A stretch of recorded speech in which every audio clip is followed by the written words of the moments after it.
धीरे Dubey motivational speaker एक बार फिर से नए वीडियो आपका स्वागत है।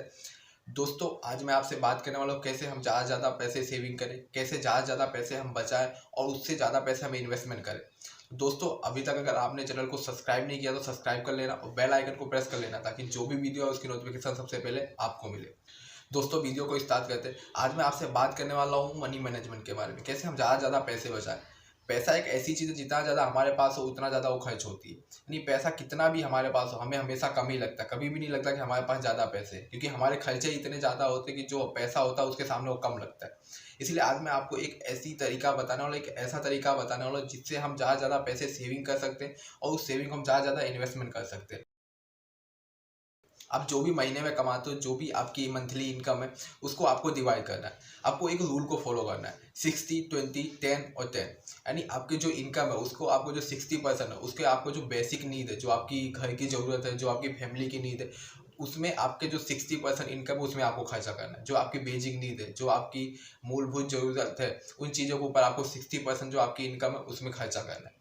उसके बाद 20% है, यानी आपकी जो 20% इनकम है उसे आपको सेविंग के लिए और इमरजेंसी के लिए रखना है। यानी जो आपकी 20% इनकम है, अगर आपका जो 60% इनकम कभी ऐसे किसी महीने में कभी ज़्यादा खर्चा हो गया, कभी कोई ऐसी अचानक कोई दूसरी चीज़ हो गई जिसमें आपको ज़्यादा पैसा लग गया, तो आपके जो उसके लिए जो आपने 20% इनकम आपकी है उसमें से आप उसे ले सकते हो। यानी 60% आपकी बेसिक नीड के लिए हो गया, उसके बाद आपकी 20% आपको जो आपकी सेविंग है और आपकी इमरजेंसी के लिए, उसके लिए आपको 20% आपने डिवाइड कर 20% सेविंग प्लस इमरजेंसी के लिए आपके लिए काम आएगा। उसके बाद 10% आपको रखना है इन्वेस्टमेंट के लिए, यानी 10% आपको इन्वेस्टमेंट करना। आपके महीने की जो भी इनकम है उसका आपको 10% हर महीने आपको इन्वेस्टमेंट करना है। इन्वेस्टमेंट ऐसी जगह करना जहाँ पे आपको ज़्यादा से ज़्यादा रिटर्न मिले, रिस्क कम हो और ज़्यादा से ज़्यादा रिटर्न करे।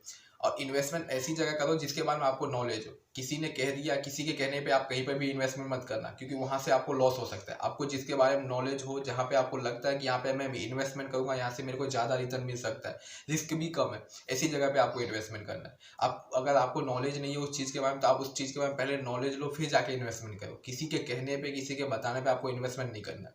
और उसके बाद जो 10% है वो आपको सेल्फ के लिए खर्चा करना है, यानी खुद के लिए। खुद के लिए आपको जो आपकी इनकम का 10% है उसको आपको खुद के लिए खर्चा करना है। अगर एग्जाम्पल समझे, आपकी मंथली इनकम 20,000 रुपये, उसमें से आपको 60% बेसिक नीड, यानी आपके जो 12,000 रुपये वो आपने बेसिक नीड के ऊपर आपको खर्चा करना है। और उसके बाद 20% यानी 4,000 रुपये आपको सेविंग प्लस इमरजेंसी के लिए, आपको सेविंग प्लस इमरजेंसी के लिए आपको 4,000 रुपये रखने।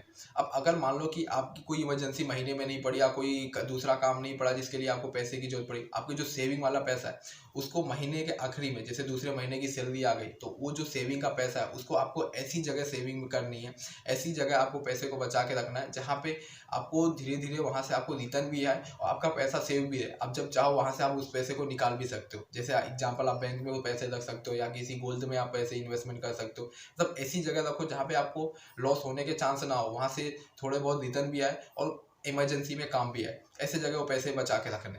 बाकी उसके बाद 10% इन्वेस्टमेंट, आपको 10% इन्वेस्टमेंट यानी आपको 2,000 रुपये हर महीने कहीं ऐसी जगह इन्वेस्टमेंट करना जहाँ पे आपको फ्यूचर में ज़्यादा से ज़्यादा रिटर्न मिल सके।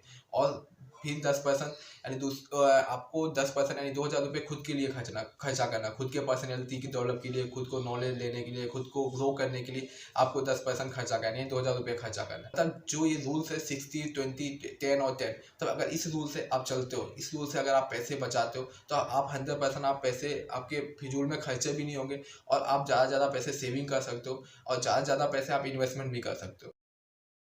अगर आप सच में पैसे बचाना चाहते हो, पैसे सेविंग करना चाहते हो, फ्यूचर के लिए इन्वेस्टमेंट करना चाहते हो, तो सबसे पहले आपको मनी ब्लॉकिंग करना होगा। मनी ब्लॉकिंग क्या होता है कि आपने जो पैसे, जो ये रूल्स बनाए, जो आपने ये रूल्स बनाए, इसको आपको सबसे पहले, अगर जैसे आपकी इनकम आई, जैसे आपकी सैलरी आई, तो आपने सबसे पहले एक कॉपी पेन लिया, उसमें आपने डिवाइड किया कि 60% बेसिक नीड हो गई, यानी इतना पैसा बेसिक नीड के लिए, इतना पैसा सेविंग पर्सन प्लस इमरजेंसी के लिए, इतना पैसा मेरा इन्वेस्टमेंट के लिए, इतना पैसा मेरा खुद के लिए।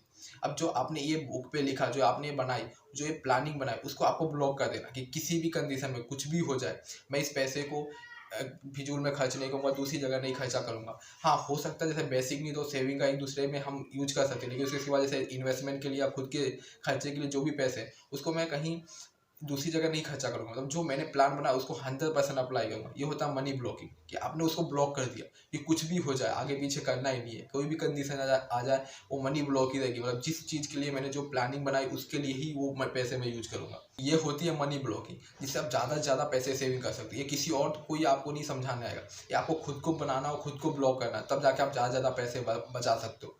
दूसरा दूसरा आपको जो आपके खर्चे हैं, जो आपके एक्सपेंसिव है, यानी आपको जो फिजूल के खर्चे उसको आप कम करना होगा। जितना ज़्यादा आप फिजूल के खर्चे कम करोगे उतना ज़्यादा आपके पैसे सेविंग होंगे, उतना ज़्यादा उसको आप इन्वेस्टमेंट कर सकते हो। आप जो 10% आपके इन्वेस्टमेंट है उसको आप 12% 13% हर महीने कुछ ना कुछ उसमें बढ़ाते जाओ। इन्वेस्टमेंट के लिए आपको कुछ ना कुछ उसमें बढ़ाते जाओ।